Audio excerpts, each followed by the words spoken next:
Breaking news. Breaking news. Breaking news. What's going What's on, going on, fellas? people?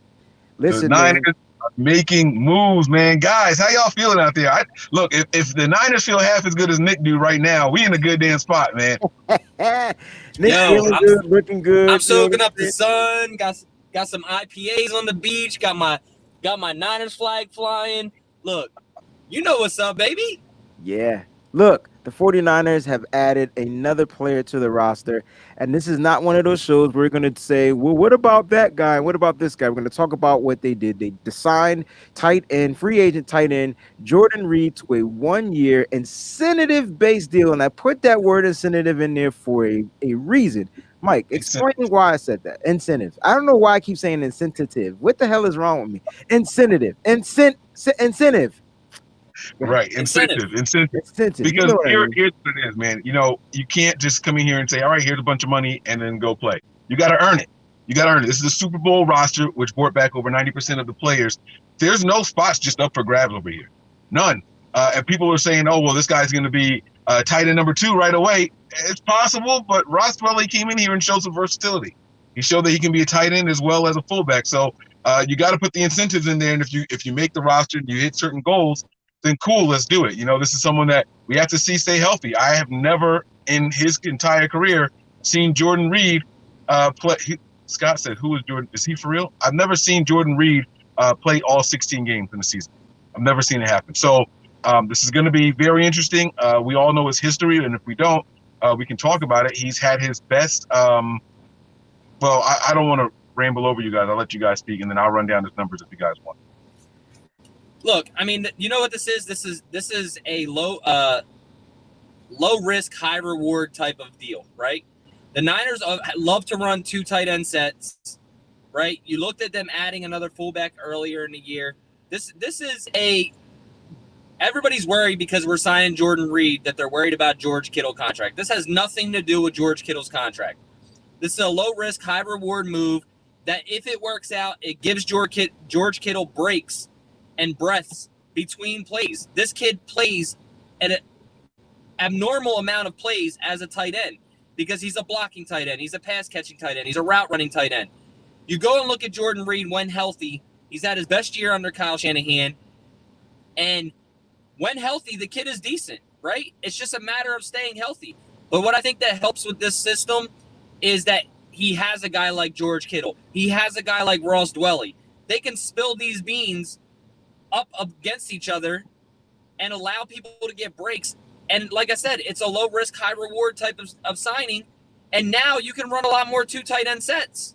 And you got someone who is pretty much the same when healthy. Great move by the Niners. It's probably a low incentive or an incentive-based contract like you guys were saying. And it gives George Kittle breaks. Don't go hit the panic button yet. It's not about the George Kittle contract and things like that in my eyes. Look, man, great move, low risk, high reward.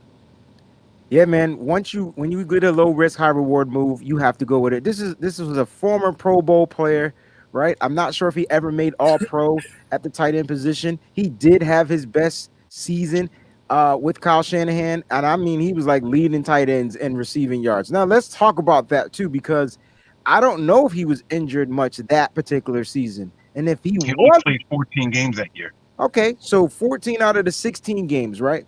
He produced really high, and he's coming back to that system.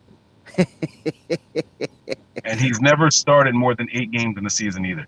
There's Okay. some potential here. There's some untapped potential here. So it's really interesting. I mean, that year he went berserk. 114 catches, 952 yards. That was but it was many, many moons ago. We got to see if he can continue to be that guy. That Listen, was his best season as a pro. he's only 30 years old, guys. And it's I think it's going to be a great move. And I'm not saying that because I'm a homer, meaning that he's from New London, Connecticut. I got to watch him play when he played quarterback back then, back in 2005. But this is, I think, with Kyle Shanahan is where he fits. Listen, we got another Washington Redskin. He came out of the same system as Trent Williams, right? Like we're watching Kyle reshape the offense as what he sees fit. And what Nick alluded to, guys, which is most important, he's going to be able to give guys breaks, and we won't skip a beat. I think we talk about depth so much on the defensive side. Oh, we're gonna rotate Ronald Blair. Oh, we can rotate this guy. We never really get to see it on the offensive side. This means to me that Kyle is going to have his offense on the field, putting up points, putting up numbers, putting up yards, putting up yak, putting up everything, because he's bringing in guys to fit this system really good. So yes, the caveat here is he has to stay healthy. Let's get him healthy, guys. Let's get this guy to perform well. And the thing I love about this deal, it's incentive based. Aha, I said it right. So he has to go out there and perform. And usually when brothers go out there and they got their life on the line and they gotta earn their money, you're gonna see some earning going down in this if there's a 2020 season. I keep saying if because people is going crazy right now. So great move. Another big thing, another big thing before we get to these comments here is look, man, you see what the NFC West did, right? So Seattle went and signed Jamal Adams, right, to kind of try to lock down George Kittle, right? George Kittle. Now we're bringing in another tight end to run 2 tight end sets and make you stay in base more. And now, pick your poison. If this kid can stay healthy, it's a great move for the Niners offense. And what if they bring out 13 personnel, Nick, where they got 3 tight end sets, where Ross Dwelly is oh my God. Like, how do you cover 2 tight ends that can run routes well? Well, let me ask this question to you guys first, and then let's see if they can answer it out there. Who's the better route runner when healthy? And don't be a homer. Is it George Kittle or Jordan Reed? I'm going off the air. I haven't seen Jordan Reed play football in what feels like forever. I know that 2018 he played. I think he missed all of last season. When I was looking at his numbers, there's nothing there for 2019. Concussion. He had a concussion early in preseason last year that put him out for the entire season in 2019. For the entire season. So this is low risk, high reward. Like he's got to really come in here and earn this one. But I think that when it comes, George Kittle isn't the best route runner in the world. He's just got he's got a good offensive coordinator. So route running isn't going to make a huge difference here. I think Kyle can scheme those guys into a little bit of space. It's what they do with the ball in their hands afterwards. Jordan Reed's only 30 years old. He's going to be playing with the legs of a 29-year-old. Again, he hasn't finished any seasons. So it's not like he's got a ton of wear and tear on him either. If he can stay healthy, then we're going to be in a good position. And let me tell you, man, that Washington team, the Washington football team, is not a place that people were encouraged to play through injuries. You'd be surprised at what a new setting can do for you, how it can change your mindset. You're on a team now that has not just playoff aspirations, but Super Bowl aspirations. You'll be surprised at how quickly that can change your mindset. And you'd be like, hey, you know what? That forearm was bothering me last week, but all of a sudden it's feeling pretty good now. I think I might be okay, coach. Just put me in there, coach. So I think we gotta. It's going to be good. This is the kind of talent we needed. We talked about this a couple of shows ago, and I'm saying a couple. It's been weeks ago. We were looking at some free agents that we were talking about, and the 2 tight ends that we were mentioning were Delaney Walker and Jordan Reed. So it's good to see the Niners paying attention to what we say here at Nothing But Niners and bringing these guys in. Agreed.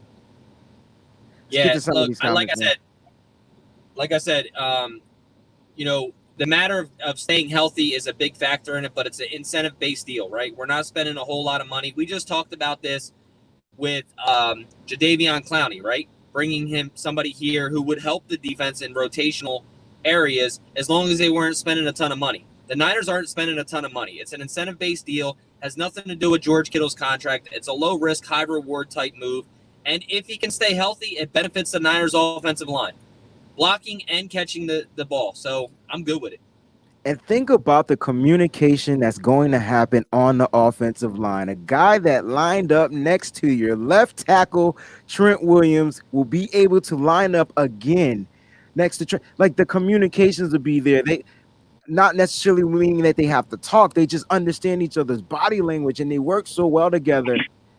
This will allow Kittle to be freed up to do other things and things like with in route running and whatnot.